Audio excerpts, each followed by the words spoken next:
Maupay nga adlaw mga kabugtuan ko dida kan Hesus Kristo. Adi na kita haika na pulo kag duha nga Domingo han katuigan. Ako, Sister Joy Ingrid Montes, han Daughters of St. Paul, para han niya na nga gospel power ha waray-waray.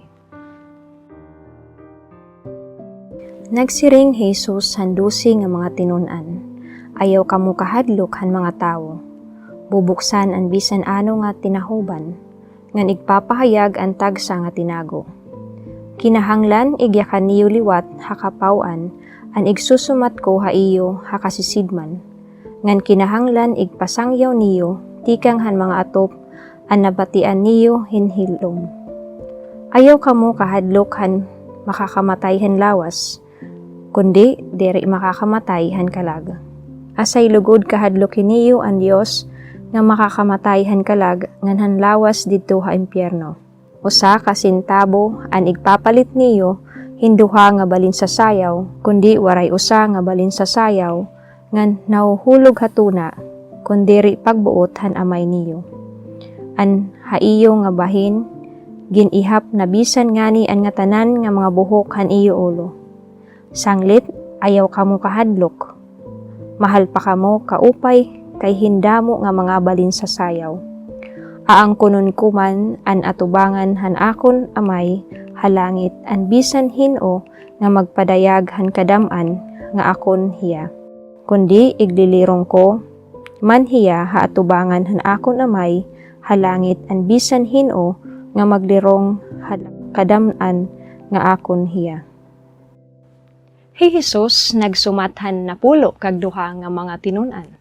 Nga pinaagi haira, an nga tanan nga mga henerasyon, han mga natuo, nga diri tumugot, nga an kahadlok, amo an magpapamingaw, han pagpasamwak, partihan ginhadian.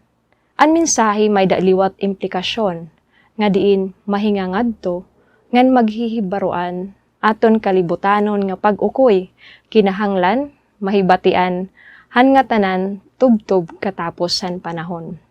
Mahitungod han mensahe nakaabot haaton niya na nga tuig 2023.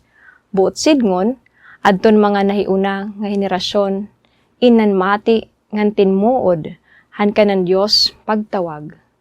Ngan tinitindugan hinwaray kahadlok, nga pagpasamwak, maski may ada pagpugong han pagpatay, hadton mga natuo. Sanglit, an mensahe, igipaabot, haaton pinaagihan mga dugo han mga martires.